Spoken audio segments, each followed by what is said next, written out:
Welcome back student. आज हम लोग पढ़ेंगे आपकी जो बुक है मल्हार, उसका पाठ 8 जिसका नाम है सत्रिया और बिहू नृत्य। ये आपकी जो बेटे एनसीईआरटी की नई बुक आई है मल्हार नाम से, उसका 8वां पाठ है। ये बुक इसी साल 2024 में लॉन्च की गई है बेटा। इसी साल से सिलेबस जो है लॉन्च हुआ है आपका NEP 20 के अकॉर्डिंग। तो उसमें ये पाठ है, पाठ 8 सत्रिया और बिहू नृत्य। तो चलिए हम लोग शुरू कर लेते हैं। भारत एक विशाल देश है, जैसा कि आपके पाठ में शुरुआत में बताया गया कि भारत हमारा बहुत बड़ा देश है और यहाँ पर बहुत तरह के कल्चर्स हैं, बहुत तरह के लोगों के रहन सहन, खान पान, लोगों का पहनावा, भाषा, रंग रूप, सब कुछ बहुत अलग अलग तरह का है। यही बात यहाँ पर कही गई है। इसकी रंग बिरंगी, सुंदर, प्राचीन और जीवन से भरी संस्कृति पूरी दुनिया में अनोखी है। यहाँ पर क्योंकि भारत एक बहुत बड़ा देश है, यहाँ पर बहुत सारी कल्चर्स एक साथ आप लोग देख सकते हैं जो कि बहुत सुंदर है, बहुत पुरानी है और बहुत ही लाइफ से भरी हुई है। मतलब बहुत ही जीवंत है, बहुत ही ज्यादा एक तरह से कह लीजिए कि जोशीली है और बहुत सुंदर है, दुनिया में अनोखी है। जो चीजें यहाँ देखने के लिए मिलती हैं भारत में, वो आमतौर पर भारत के बाहर देखने के लिए नहीं मिलती। भारत के प्रत्येक स्थान का नृत्य, संगीत, कला, खान पान, भाषा, पहनावा, रहन सहन के तरीके, सब कुछ इतना मोहक है कि पूरी दुनिया से लोग भारत की ओर खींचे चले आते हैं। तो भारत में क्या क्या डिफरेंट है, दुनिया से क्या क्या अनोखा है, क्या क्या यूनिक है, वो आपको बता दिया गया है। प्रत्येक स्थान का नृत्य, जैसे आप पंजाब में जाएंगे तो आपको भांगड़ा देखने के लिए मिलेगा, असम में जाएंगे तो आपको सत्रिया और बिहू देखने के लिए मिलेगा, गुजरात में जाएंगे तो आपको गरबा देखने के लिए मिलेगा, उड़ीसा जाएंगे तो आपको ओडिसी देखने के लिए मिलेगा। तो इस तरीके से हर जगह का अपना एक डांस फॉर्म है बेटे, जो कि फेमस है, बहुत फेमस है। इंडिया के बहुत सारे डांस फॉर्म्स हैं और संगीत हर जगह का अपना है। जैसे कि पंजाब में आप लोग गिद्दा भांगड़ा सुनते हैं, नृत्य भी होता है उन गीतों पर। साथ में आपका जैसे अगर आप राजस्थान जाएं तो वहां पर आपको घूमर सुनने के लिए मिलेंगे, गीत घूमर के। यूपी में जाएंगे तो आपको कजरी, चैती वगैरह सुनने के लिए मिलेंगे। इस तरीके से हर जगह का संगीत भी अलग तरह का है, कला भी अलग जगह की, सब जगह की अलग अलग कला है। अब आप बिहार में जाएंगे तो आपको मधुबनी देखने के लिए मिलेगा, है ना। ऐसे ही अलग अलग जगहों पर अगर आप जाएंगे तो सब जगह की अपनी अलग अलग कला भी होती है। साथ में खान पान भी अलग है। आप साउथ में जाएंगे तो वहां पर आपको इडली डोसा मिलेगा। आप इधर गुजरात में जाएंगे तो आपको ढोकला, खांडवी, थेपला वगैरह मिलेगा। आप पंजाब में आएंगे तो आपको मक्के की रोटी, जो है चने का साग वगैरह मिलेगा। भाषा भी इसी तरीके से आपने देखा, भाषा भारत में 300 से ज्यादा छोटी बड़ी भाषाएं बोली जाती हैं बेटे। पहनावा भी हमारे यहाँ सूट सलवार भी पहनते हैं लोग, धोती कुर्ता, पैंट शर्ट, साड़ी और बहुत तरह के पहनावे भी यहाँ पर पहने जाते हैं। साथ में रहन सहन के तरीके, हर किसी का अपना एक अलग लाइफ स्टाइल है और ये सब कुछ इतना मोहक है, इतना सुंदर है। मोहक का मतलब मोहने वाला, अट्रैक्ट करने वाला। मोहक मतलब सुंदर, अट्रैक्ट करने वाला, आकर्षित करने वाला, मोहित करने वाला, जिसको देख करके हम मोहित हो जाएं।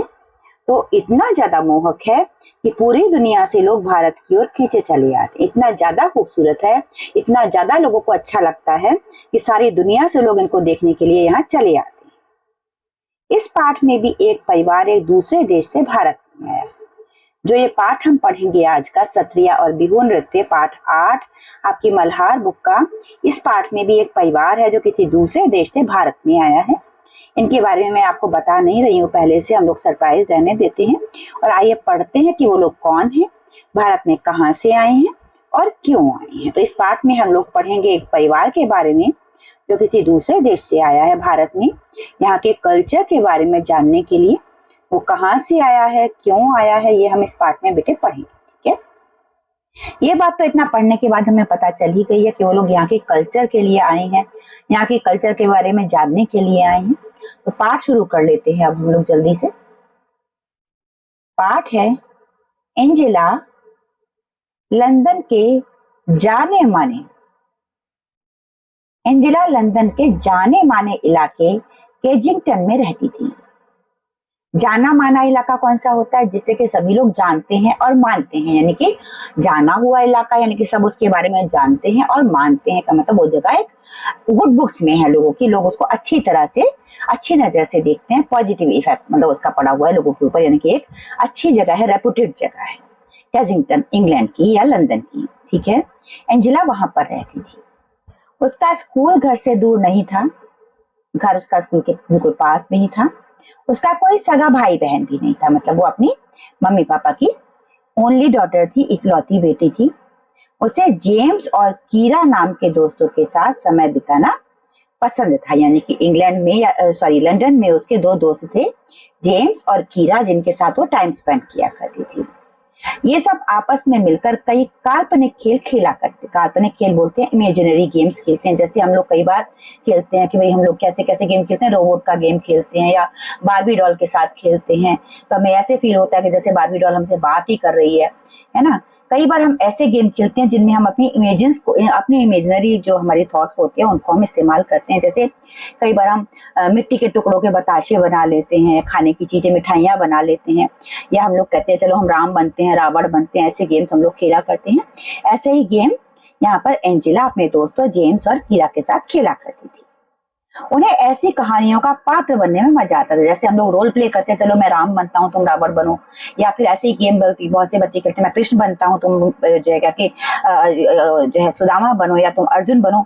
ऐसे गेम्स बहुत से बच्चे खेलते हैं, तो उनको इनमें मजा आता है। तो ऐसे ही इसी एज की एंजेला भी है, तो उसको भी ऐसे खेलों में मजा आता है। तो उसे ऐसी कहानियों का उन्हें पात्र बनने में मजा आता था जिनमें दूसरे दूर दराज की दुनिया का जिक्र हो, मतलब ऐसी कहानियां खेला करते थे जिनमें दूर दूर की दुनिया का जिक्र हो, कहीं दूर की कहानी का जिक्र हो, ऐसी कहानियों का वो लोग खेल खेला करते थे।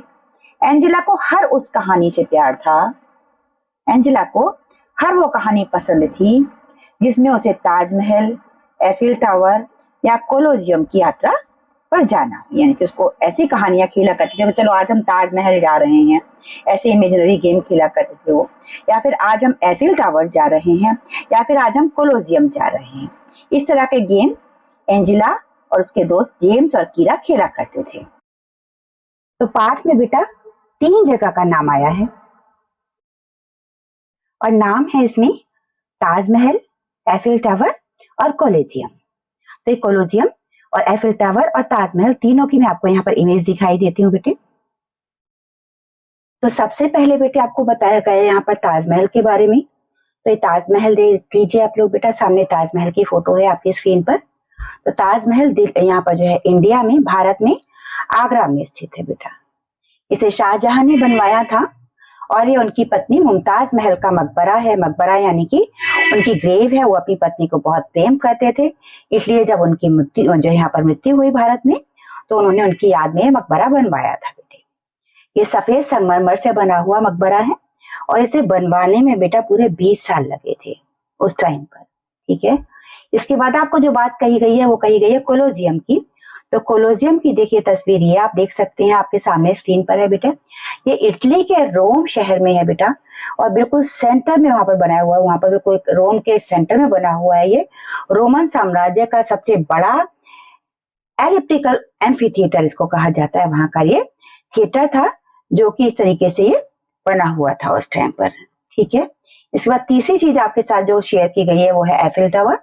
एफिल टावर के बारे में आपको बताया गया, ये आपके सामने एफिल टावर है जो कि फ्रांस की राजधानी पेरिस में बना हुआ एक आयरन का मेटल का टावर है बेटा। वहां पर लोग उसको देखने के लिए जाते हैं, वहां पर ये एफिल टावर है।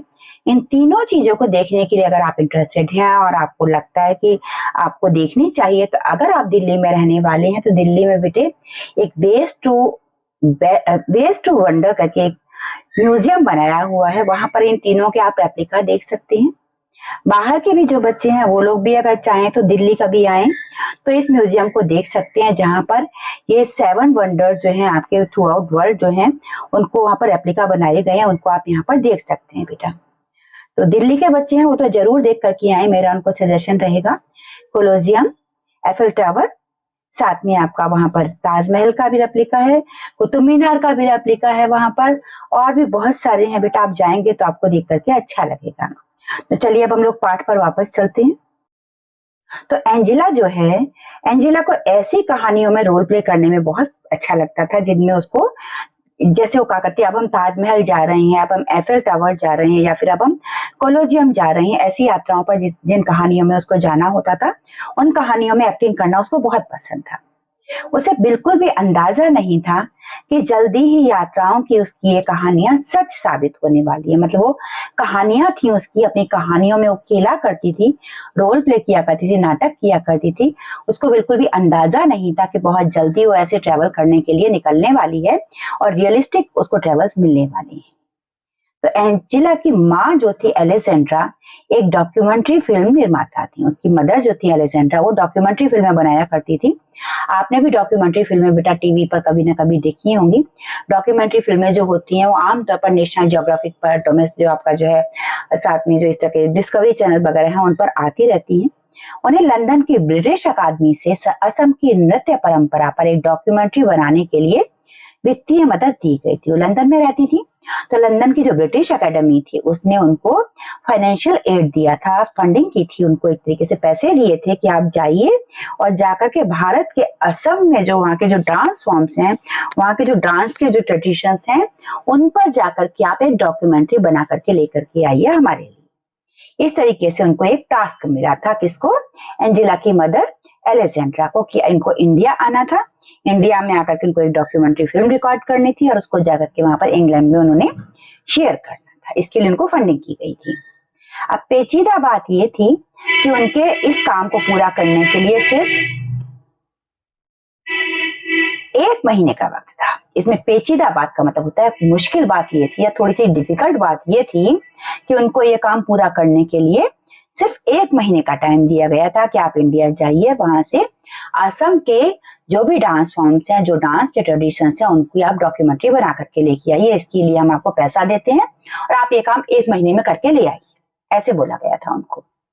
तो उन्होंने एंजेला के स्कूल से उसकी वसंत की छुट्टियों को 1 हफ्ते और बढ़ाने की अनुमति ले ली। मतलब उस टाइम पर उनकी बेटी एंजेला की स्कूल से छुट्टियां चल रही थी, लेकिन शायद वहां पर 3 हफ्ते की छुट्टियां रही होंगी, तो उन्होंने 1 हफ्ते की छुट्टियां और एक्सटेंड करवा ली एप्लीकेशन देकर के, जैसे आप लोग अपने छुट्टी लेते हैं उस तरीके से, और जिससे एंजेला और उसके पिता ब्रायन भी उनके साथ जा सके। एंजेला की मदर जो थी एलेक्जेंड्रा, उन्होंने अपनी बेटी को भी अपने साथ लाना था और अपने हस्बैंड को भी साथ में लाना था, यानी कि एंजेला के फादर को भी। इसलिए उन्होंने एंजेला की भी छुट्टियां करवा ली और एंजेला, उसकी मम्मी, उसके पापा, सभी के सभी ताकि जा सके।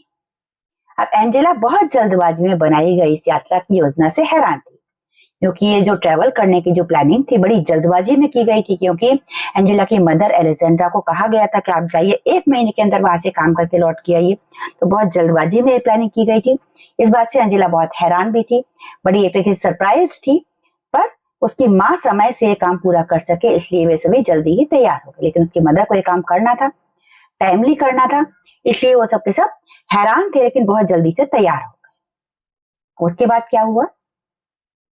जब तक एंजेला कुछ समझ पाती तब तक वो लंदन से नई दिल्ली होते हुए गुवाहाटी की उड़ान पर थे। अब जब तक एंजेला को कुछ समझ में आता तब तक वो लोग लंदन से दिल्ली की फ्लाइट के लिए बैठ चुके थे। देखिए, लंदन से उन लोगों ने फ्लाइट ली, लंदन से होते हुए वो लोग आए। देखिए यहाँ पर उन लोगों ने जो फ्लाइट ली थी 14 घंटे 40 मिनट नहीं, 14 आवर्स 40 मिनट्स की उनकी फ्लाइट थी, उससे वो लोग आए और यहाँ से आकर के गुवाहाटी, देखिए असम की कैपिटल है गुवाहाटी, यहाँ पर पहुंच गए। ये देखिए आपको एंजेला की फ्लाइट का रूट दिखाया गया है। यहाँ लंदन से उसकी फ्लाइट शुरू हुई थी और आकर के यहाँ असम गुवाहाटी में यहाँ पर आके खत्म हुई।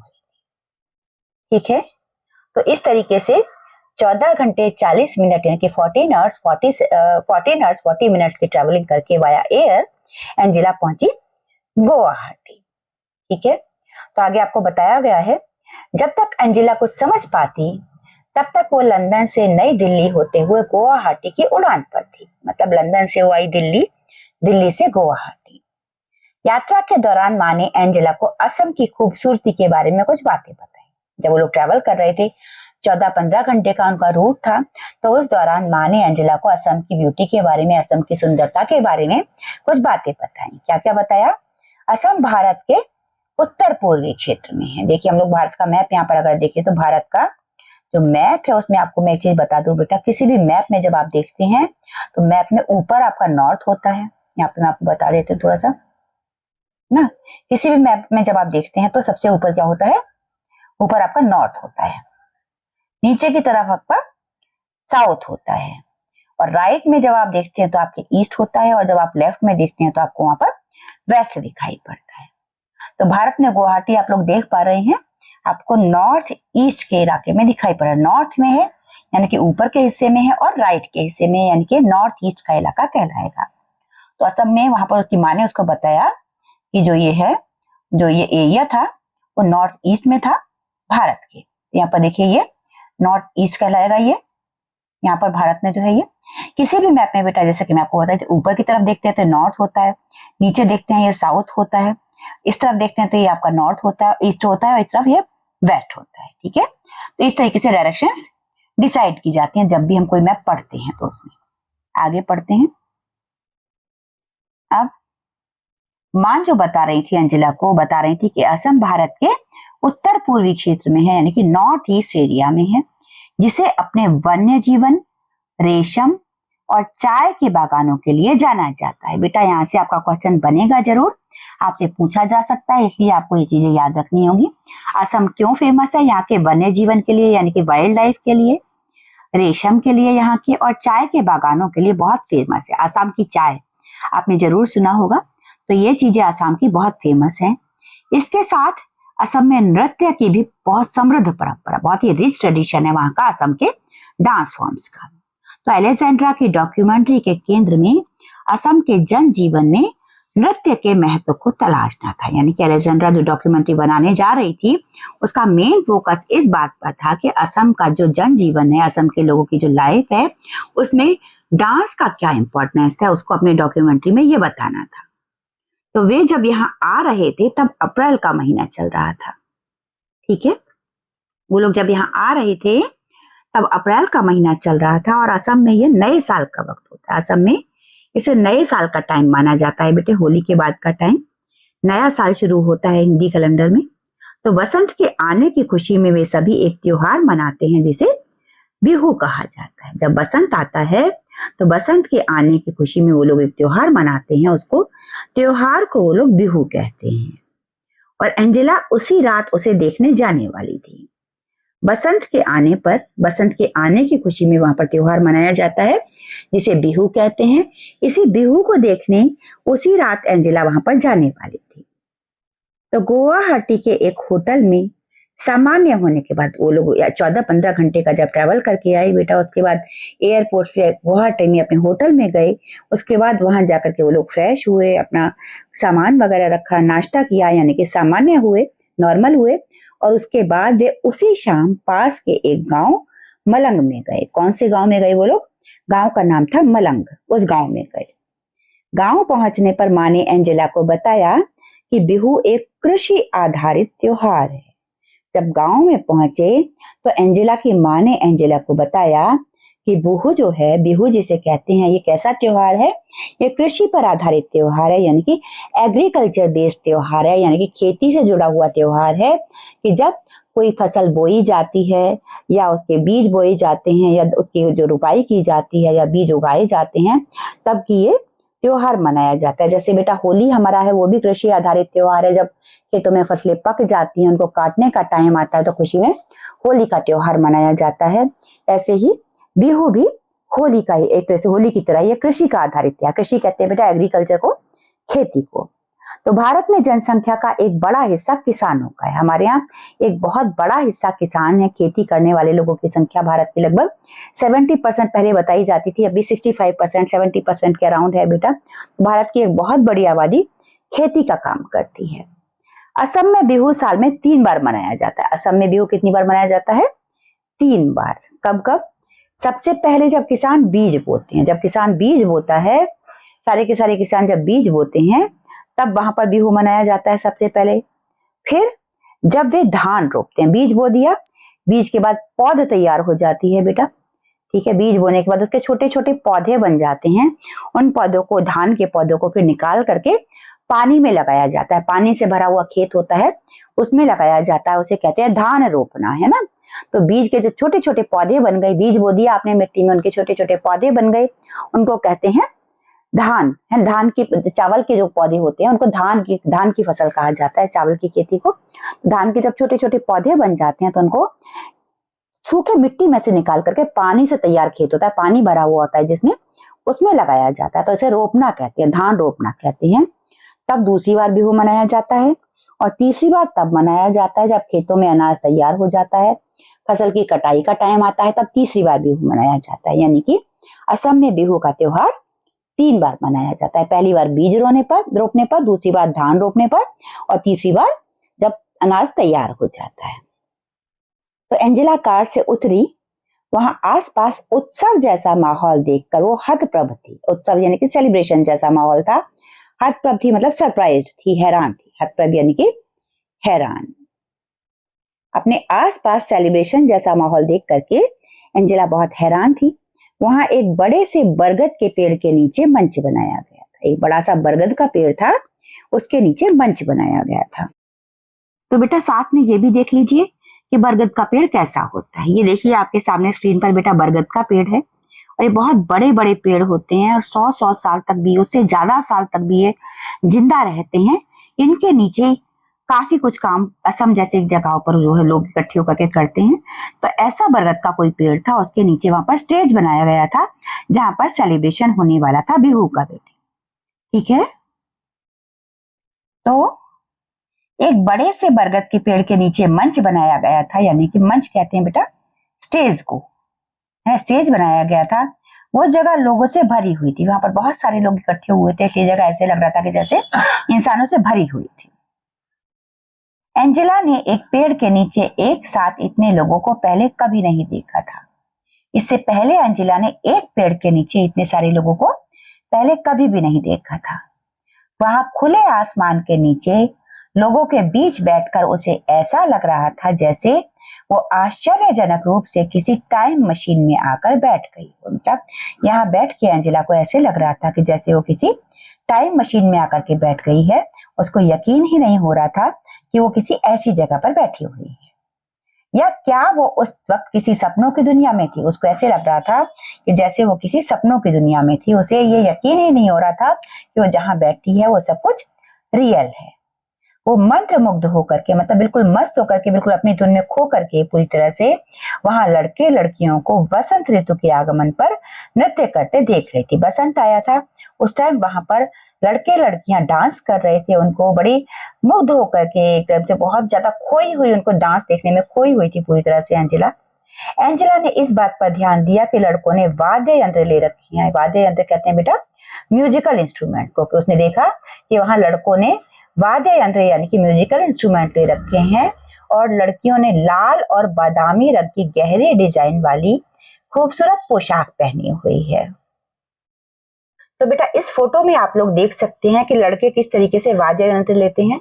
या इस लड़के ने अपने हाथ में देखिए बाजा लिया हुआ है जिसे बजा रहा है ये, और लड़कियों ने इस तरह की पोशाक पहनी हुई थी जैसे आप देख रहे हैं। इस तरह की पोशाक आसाम में पहनी जाती है बेटा। ये लाल और बादामी रंग का ट्रेडिशनल उनका ड्रेस होता है जिसे ये लोग मेखला चादर कहते हैं बेटा, है ना। तो ये आसाम की लड़कियां पहनती हैं। इसे पहन के वो लोग बिहू डांस करते हैं, और वहां का आम पहनावा भी बेटे यही है। वे सभी काफी रंगीन और मस्त लग रहे थे, रंग बिरंगे लग रहे थे, और काफी खुश लग रहे थे, अपने आप में मस्त थे। उनका हिलता डुलता शरीर, हाथ पैर की हलचल से समझ आ रहा था कि वे मौज मस्ती के नृत्य में खोए हुए, मतलब वो लोग अपने डांस में पूरी तरह से खोए हुए हैं, पता चल रहा था। उसकी इच्छा हुई, किसकी इच्छा हुई? एंजेला की।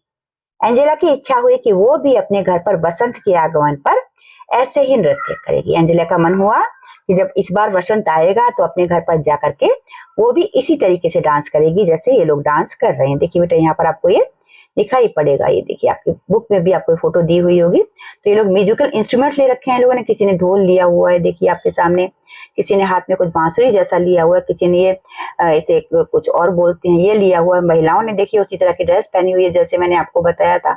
उस तरीके से लोग अब यहाँ पर इंजॉय कर रहे हैं सारे के सारे, है ना। आगे बिहू नृत्य और उसके उत्सव से अचंभित एंजेला और उसके परिवार ने उसके साथ साथ लजीज पकवानों का पूरा आनंद लिया। अब जब एंजेला वहां आई थी बिहू का डांस देखने के लिए, बिहू डांस देखने के लिए, बिहू बेटा त्योहार का नाम भी बिहू है और इस डांस का नाम भी बिहू है। जैसे हम राखी रक्षाबंधन मनाते हैं तो कहते हैं राखी का त्योहार, और जो हाथ में बांधते हैं वो भी राखी ही होती है। इसी तरीके से बिहू नृत्य भी है और बिहू उत्सव भी है। ठीक है बेटा। तो इसको देख करके इसे अचंभित थी, हैरान थी एंजेला और उसका पूरा का पूरा परिवार। साथ में उन लोगों ने वहाँ के टेस्टी जो डिशेस थे उनको भी अच्छी तरह से एंजॉय किया, यानी कि लजीज पकवान यानी कि टेस्टी डिशेस, खाने पीने की चीजें उनको भी उन्होंने अच्छे से एंजॉय किया। जब वे वापस लौटे तब माँ ने एंजेला से पूछा कि उसे बिहू कैसा लगा। जब वो लौट रहे थे तब माँ ने एंजेला से पूछा, माँ थी उसकी, उन्होंने पूछा कि तुम्हें ये बिहू डांस कैसा लगा, बिहू का उत्सव कैसा लगा। तो एंजेला के मन में कई तरह के विचार चल रहे थे, एंजेला कई तरह से सोच रही थी। उसे अच्छा लगा कि इस उत्सव और नृत्य दोनों को बिहू कहा जाता है, मतलब ये सेलिब्रेशन है उसे भी बिहू कहते हैं और ये जो डांस था इसको भी बिहू ही कहते हैं। उसने माँ से पूछा कि क्या संगीत और नृत्य सिर्फ त्योहारों पर ही होते हैं। उसने पूछा कि क्या यहाँ पर ये डांस और जो म्यूजिक है ये केवल त्योहारों पर होता है। तो माँ ने बताया, पूरे दुनिया की संस्कृतियों में लोग नृत्य और संगीत से अपनी भावनाओं को व्यक्त करते हैं। उन्होंने बताया कि सारी दुनिया में अलग अलग कल्चर के जो लोग हैं वो अपनी अपनी डांस फॉर्म में, अपने अपने म्यूजिक में अपनी अपनी फीलिंग्स को एक्सप्रेस करते हैं, अपनी अपनी भावनाओं को व्यक्त करते हैं। तो खास तौर से भारत में बहुतायत से ऐसा होता है, भारत में आमतौर पर ऐसा होता है कि भाई हम लोग, भारत के लोग डांस के जरिए, अपने म्यूजिक के जरिए अपनी फीलिंग्स को एक्सप्रेस करते हैं, अपनी भावनाओं को व्यक्त करते हैं। तो आसाम का बिहू नृत्य, असम का जो बिहू नृत्य है ये ग्रामीण जनजीवन के साथ साथ फसल लगाने से लेकर बसंत के आगमन तक से जुड़ा हुआ है। तो आसाम का जो बिहू नृत्य है ये गांव के जनजीवन से जुड़ा हुआ है, फसल लगाने से लेकर के बसंत की मौसम के आने तक से जुड़ा हुआ है ये बिहू का त्योहार। तो यहाँ का ये आम जीवन से जुड़ा हुआ त्योहार है जिस पर ये लोग डांस करते हैं, गाते हैं। तो एंजेला की माँ अगले कुछ दिन डॉक्यूमेंट्री के तथ्य जुटाने और साक्षात्कार लेने में व्यस्त रही। एंजेला की माँ जो थी वो अगले कुछ दिनों तक उन्होंने वहां पर रिकॉर्डिंग तो कर ली, लेकिन उसके लिए उनको एविडेंसेस चाहिए थे, फैक्ट्स चाहिए थे, इंटरव्यूज चाहिए थे। जैसे आप कभी भी कोई डिस्कवरी चैनल पर या नेशनल ज्योग्राफिक पर कोई शॉर्ट मूवी देखते हैं, डॉक्यूमेंट्री देखते हैं, तो उसमें आप देखते हैं कि वो लोग उसमें एविडेंसेस दे रहे होते हैं, साथ में कुछ लोगों की इंटरव्यू दिखा रहे होते हैं। तो इसी तरीके से एंजेला की माँ को भी तैयार करना था, तो उस काम में वो बिजी रही और एंजेला ने काफी सारी बातों पर दूर से ही गौर किया और एंजेला बहुत सी बातों को यहाँ पर दूर से ही नोटिस कर रही थी। उसने महसूस किया कि लंदन के जीवन से यहाँ सब कुछ कितना अलग था। वो महसूस कर रही थी कि लंदन के लाइफस्टाइल से यहाँ पर सब कुछ बहुत अलग था। उसे अपनी माँ पर गर्व हुआ, उसने अपनी माँ के लिए प्राउड फील किया। वे एक वैज्ञानिक कहानीकार की तरह, तो उसे लगा कि जैसे उसकी मम्मी एक साइंटिस्ट स्टोरी टेलर है, स्टोरी का जो लिखने वाली है, जो अपनी फिल्मों के द्वारा बहुत सी चीजें एक साथ दिखाती हैं। उसको प्राउड फील हुआ कि उसकी मदर एक स्टोरी टेलर है जो कि साइंटिफिकली अपनी चीजों को प्रूव करके दिखाती हैं और बहुत सी चीजों को एक साथ दिखाया करती हैं। अगले दिन वे उत्तरी असम की तरफ रवाना हुए। अगले दिन वो नॉर्थ असम की तरफ चले गए जहां सभी सत्रों अर्थात मठों की पीठ है। बेटा बौद्ध मठ है वहां पर, बहुत सारे बुद्धिज्म को बहुत ज्यादा फॉलो करते हैं वहां के लोग, तो बुद्ध पीठ थे वहां पर, बुद्धों के मठ थे वहां पर बहुत सारे। वे सभी एक सत्र के पास रहने के लिए जाने वाले थे। वो सब वहां पर एक सत्र था, एक मठ था, उसके पास रहने के लिए जाने वाले थे। वो सब कौन? एंजेला, एंजेला के मम्मी पापा और सत्रिया नृत्य का फिल्मांकन करने वाले थे। वहां पर वो सत्रिया नृत्य की रिकॉर्डिंग भी करने वाले थे। तो जब वे दक्षिणा पथ सत्र पहुंचे, तो देखिए बेटा पहले तो आपको एक गांव का नाम बताया था, उसके बाद असम में, नॉर्थ असम में दक्षिणा पथ सत्र में पहुंचे हैं। तब वहां उनकी मुलाकात रीना किससे हुई? देखिए रीना सेन से हुई। यहाँ पर उनकी मुलाकात किससे हुई? रीना सेन से हुई, जो असम की एक जानी मानी लेखिका है। जब वो नॉर्थ असम में गए, उत्तरी असम में गए, वहां पर उन्हें दक्षिणा पथ सत्र पहुंचने पर उनकी मुलाकात किससे हुई? रीना सेन से जो हुई, जो कि असम की एक जानी मानी लेखिका है। देखिए वहां का एक आपको बौद्ध मठ के अंदर का हिस्सा दिखाया गया है यहाँ पर इस चित्र में, है ना। तो वहां का सैंक्टोरियम आपको दिखाया गया, वहां किस तरह का लुक होता है आपको ये बताया गया है यहाँ पर, ठीक है। तो वहां पर इस तरह से होता है बेटा, माजुली का सैंक्टोरियम आपको यहाँ पर इस चित्र में दिखाया गया। इसको मैं आपको थोड़ा सा जूम करके दिखा देती हूँ। देखिए आप लोग यहाँ पर, देखिए इस तरीके से ये महावीर की फोटो लगी हुई है, साथ में आपका यहाँ पर देखिए महावीर जैन है, उनका है यहाँ पर ये बेटा, है ना। मैंने सॉरी गलती से पहले बुद्धिज्म कह दिया था, ये जैन का है, जैन धर्म का है यहाँ पर ये पूरा का पूरा ये देखने के लिए वो लोग वहां पर पहुंचे थे, ठीक है। अब बेटा बुद्धिज्म, जैनिज्म, यही दोनों चीजें वहां पर फेमस हैं। तो इस तरीके से हम आगे जाएंगे अब। तो इस हफ्ते उन लोगों को रीना सेन के घर पर ही रुकना था, यानी कि इस हफ्ते वो लोग रीना सेन के घर पर ही रुकने वाले थे। रीना आंटी की एक बिटिया थी अनु। अब ये रीना आंटी की क्यों बोला उन्होंने, क्योंकि रीना आंटी बोला उन्होंने एंजेला के अंदर से। तो एंजेला की रीना आंटी के घर पर एक बेटी थी उनकी अनु। अनु और एंजेला ने तुरंत एक दूसरे की तरफ देखा। उनकी बेटी थी, उन दोनों की ही उम्र 10 साल। एंजेला भी 10 साल की है और अनु भी 10 साल की है यहाँ पर। तो दोनों ने एक दूसरे की तरफ देखा। दोनों ने अंग्रेजी में बातचीत शुरू की। अब एंजेला लंदन से आई है, उसको शायद हिंदी नहीं आती है, इसलिए उसने इंग्लिश में बोलना शुरू किया। असम में रहने वाली अनु जो है, शायद उसको भी हिंदी ना आती हो, तो इन दोनों ने इंग्लिश में बात करना शुरू कर दिया। अब इंग्लिश में बात क्यों शुरू की दोनों ने, इंग्लिश क्यों जरूरी थी उन दोनों के लिए, क्योंकि उन दोनों को ही कोई ऐसी भाषा में बात करना जरूरी था जो दोनों को आती हो। तो हो सकता है कि एंजेला जो है उसको हिंदी ना आती हो और साथ में असमिया भी ना आती हो, इसलिए उन दोनों ने इंग्लिश में बात करना ठीक लगा उन दोनों को। तो अनु ने एंजेला को कुछ असमिया शब्द भी सिखाए। एंजेला को अनु ने असमिया शब्द भी सिखा दिए। देखिए यहाँ पर ये सत्रिय नृत्य हो रहा है, देखिए यहाँ पर ये है ना। तो इस तरह की तस्वीरें भी आपको दी गई बेटा, इस तरह से वहां पर होता है बेटा। तो आगे एंजेला को अनु के खिलौने बहुत अच्छे लगे। एंजेला को अनु के खिलौने बहुत अच्छे लगे जो थोड़े अलग तरह के थे, डिफरेंट थे। गुड़िया, लकड़ी के खिलौने, नारियल की जटा से बने घर। तो वहां पर क्या क्या था, गुड़िया थी अनु के पास, कुछ लकड़ी के खिलौने थे और नारियल के ऊपर की जो बेटा जटा होती है उससे वहां पर खिलौने बनाए जाते हैं वो भी थे वहां पर। ये सब चीजें एंजेला के लिए बिल्कुल डिफरेंट थी। कितने अनोखे खिलौने, उसने लंदन में ऐसे खिलौने कभी नहीं देखे थे। अनु का पसंदीदा खिलौना लकड़ी का बना तीर कमान था। अनु का पसंदीदा खिलौना कौन सा था, तीर कमान था, जिसे लेकर उसे राम बनना बहुत अच्छा लग रहा था। अनु को सबसे ज्यादा पसंद था तीर कमान, जिसे लेकर वो राम बना करती थी। एंजेला उसकी विरोधी बनी थी, एंजेला उसकी दुश्मन बनी थी खेल में। जैसे वो अपने यहाँ इंग्लैंड में खेला करती थी, लंदन में खेला करती थी, ठीक उसी तरीके से यहाँ आकर के वो अनु के साथ खेलने लगी है। तो शक्तिशाली रावण बनी थी वो यहाँ पर। तो राम और रावण का खेल चल रहा है यहाँ पर बेटा। वे एक साथ खेल रहे थे।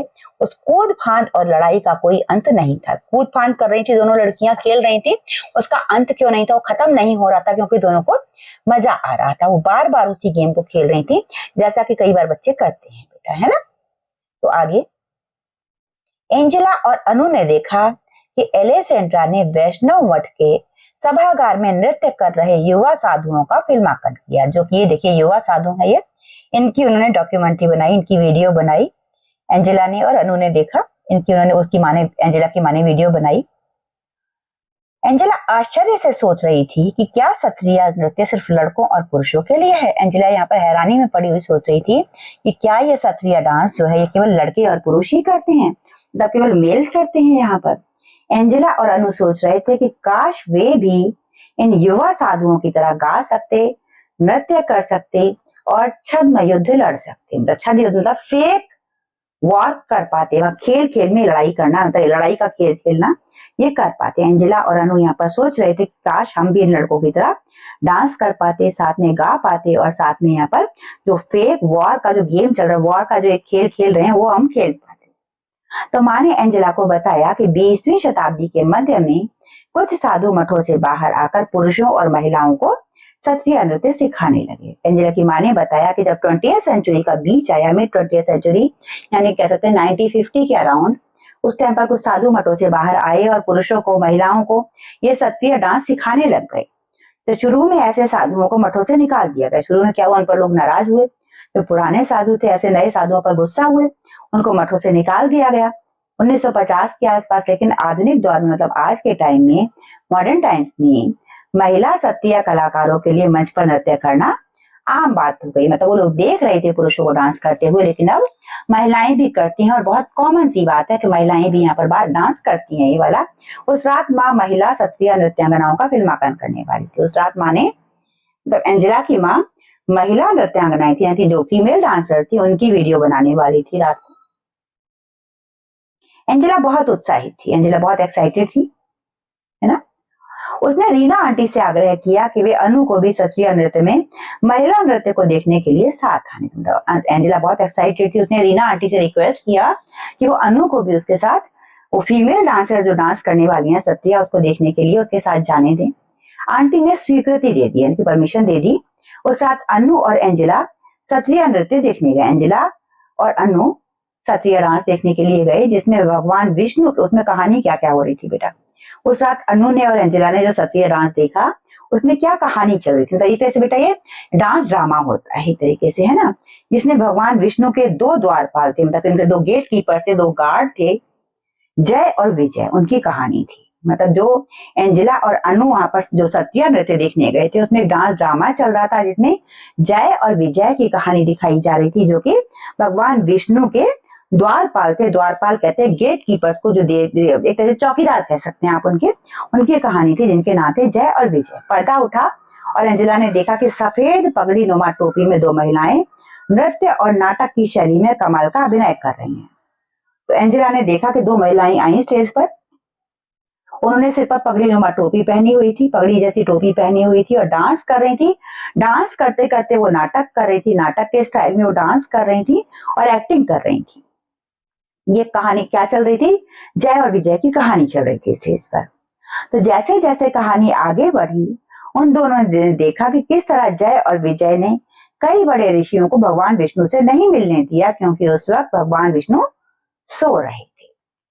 तो कहानी यहाँ से चलती है कि जय और विजय जो हैं वो भगवान विष्णु के द्वारपाल हैं। वो विष्णु से मिलने के लिए किसी ऋषि को नहीं जाने देना चाहते हैं क्योंकि विष्णु सो रहे हैं। अब जब ऋषियों को भगवान विष्णु से नहीं मिलने दिया गया तो वो सबके सब नाराज हो गए। उन्होंने जय विजय को असुर बनने का, असुर कहते हैं बेटा देवता को, असुर कहते हैं राक्षस को, तो असुर बनने का यानी कि राक्षस बनने का श्राप दे दिया कि तुम दोनों राक्षस बन जाओ। अब भगवान विष्णु की जब नींद टूटी, यानी कि जब वो जागे सो करके, तब उन्हें अपने द्वारपालों को बचाने के लिए आना पड़ा। जब उन्हें जागे भगवान विष्णु तो उन्हें लगा इतने बड़े बड़े ऋषि आए हैं, मैंने ही अपने द्वारपालों को कहा था किसी को अंदर मत आने देना, मैं सो रहा हूँ, अब इन दोनों को मेरी वजह से ही परेशानी का सामना करना पड़ रहा है। तो अपने द्वारपालों को बचाने के लिए भगवान विष्णु आए।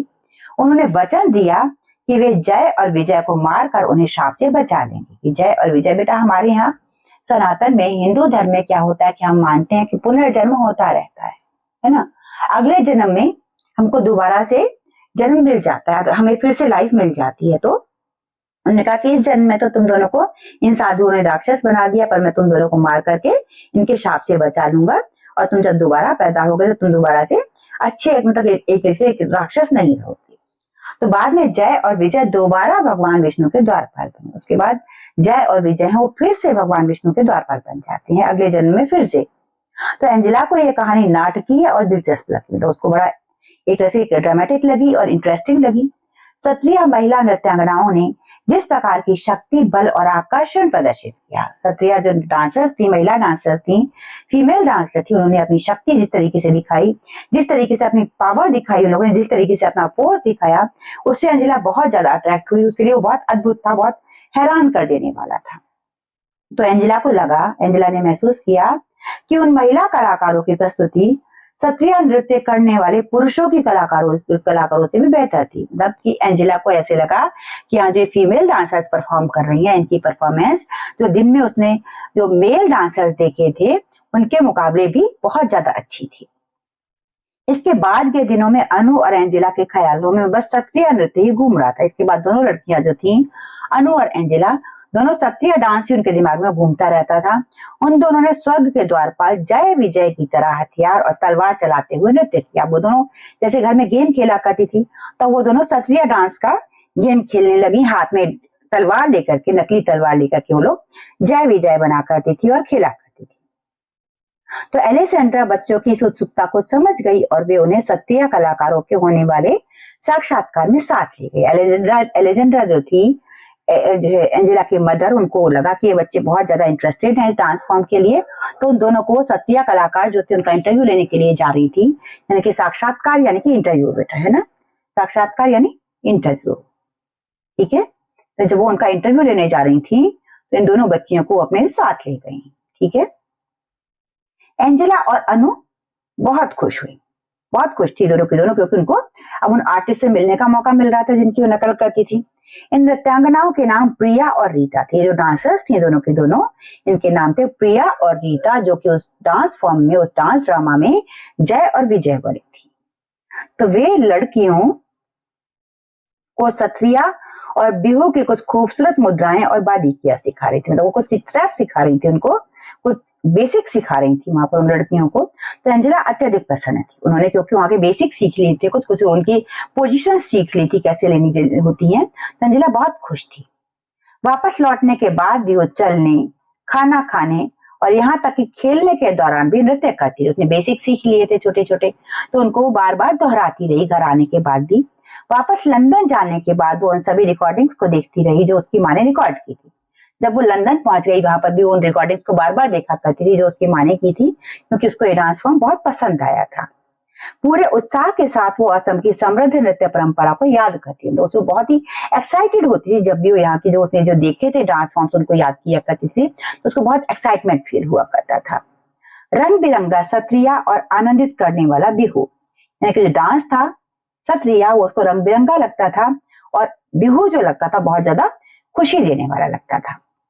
माँ उसकी गहरी रुचि को समझ गई। माँ को समझ में आ गया एलेक्जेंड्रा को कि एंजेला को डांस में बहुत ज्यादा इंटरेस्ट आ गया है, और उन्होंने पापा के साथ मिलकर एंजेला के लिए असमी नृत्य पर एक शानदार योजना तैयार की। उन्होंने एक प्लानिंग की कि हमारी बेटी एंजेला भी डांस का कुछ करेगी। क्या किया उन्होंने? एंजेला ने लंदन में अपनी कक्षा में स्वयं किए गए नृत्य की वीडियो रिकॉर्डिंग के साथ उसका प्रदर्शन किया। एंजेला ने फिर क्या किया, सत्रिया नृत्य का ही जो है उसने वहां पर जो किया था, जो सीखा था, उसको ही वहां पर उसने प्रेजेंट किया अपनी क्लास में। खुद किए गए डांस की वीडियो रिकॉर्डिंग के साथ उसका प्रदर्शन किया।